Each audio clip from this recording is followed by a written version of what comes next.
As a woman, knowing how to defend yourself can be the key to your safety if you are ever in a situation where that is at risk. We're so honored to have Tiffany Richards of Peaceful Warrior Women here to give us some self-defense tips. Welcome, Tiffany. Thank you. So Brad was saying earlier, it's not just for women. Obviously, this is applicable to anyone, but I do feel like as women, this is something that can be incredibly empowering. This is something that I think for women, we all should know because unfortunately, we're more likely to be targets. Men, obviously, this is great information for you as well, but specifically for women, and you are designing this specifically for women, this is something that we all should know. Yes, absolutely. You should definitely know it. And a lot of people think that self-defense starts once you feel threatened or after you're attacked. But self-defense really is everything that we do on a daily basis to manage our personal safety. Definitely. So we want to talk about awareness and intuition, which is, I think, something that also relates very well to women because everyone says women's intuition. So you know that little feeling in your stomach that you get, that little gut feeling that maybe something's not right. So talk a little bit about that. Yes, we talk about women's intuition or just that gut feeling, you know, your gut instinct, and we say those things often.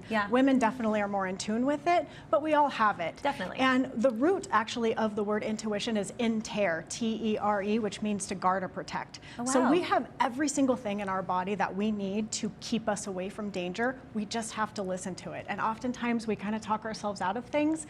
But once those red flags start popping up, once you feel that feeling in your stomach where you're like, I don't know about this situation, that's when you need to honor your gut and get out of there. Because there's no harm in still honoring that feeling, like you said. If you don't feel right about something and you leave a situation, there's no harm to anybody there, but you might be taking yourself out of a really bad situation if you just listen. Yes, and I hear stories all the time from women who did not listen to themselves and got themselves into a bad situation. Oh man. So you've just got to follow that gut instinct and also be aware. You know, take away distractions.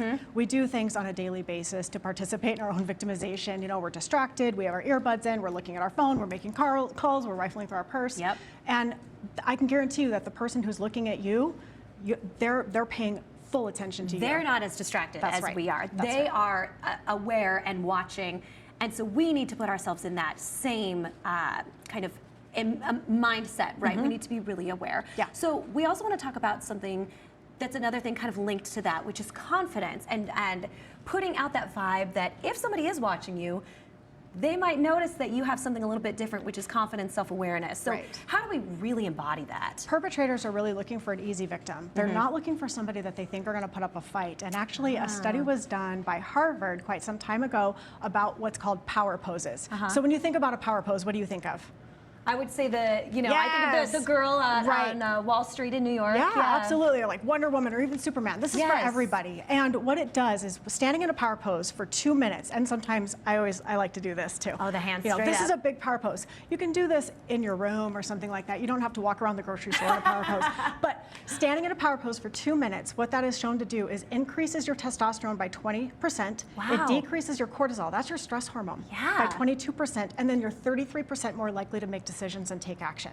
So if you can imagine walking through the world with your shoulders back, your head held high, you're making contact because you've been practicing these power poses, and this goes for anyone, men, women, children. This is something that you do before a meeting, something before you ask your boss for a raise, something before you go into a difficult conversation.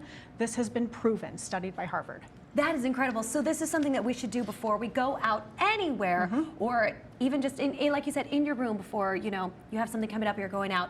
Make sure you have that confidence because people are going to notice that. Yes, absolutely. And then you just embody it and you just walk through the world like that. People are going to be looking at that and they're not going to want to mess with you because they're going to be going for the easy targets. You're not an easy target when you're practicing this. Okay, so say you still get targeted, unfortunately. What is a quick tip that you can give us that is something that everybody at home watching can kind of get, and we're going to call Erin up here to be our little attacker, our model for the day. So something that we can take away from this. Okay, a lot of times women ask me about attacks like from the front. We cover a lot of attacks from the front. We know they're coming in, but what about a blitz attacker? Which blitz attackers only make up about 2% of the population. Erin's looking nervous.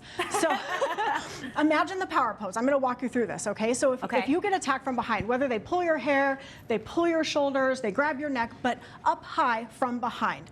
Think about that power pose. So go ahead, I'm gonna have you come in, you're gonna grab her shoulders, all right? So he's the bad guy. What you're gonna do is you're gonna raise your right hand, all right? So think about that power pose. You're gonna take a step with your left foot over your right foot, and I want you to turn hard and drop your elbow down to your hip. Okay, now start throwing those palm heel strikes. Right You're right here? there. Boom, boom, boom. There you go. Now, all you have to do, that you've created that distraction for him. He's been hit in the nose, and now you can get out of the situation. All right, I You're love not going to this. stand there and fight with him, right? Tiffany, this is great. Thank you so much. These were great tips.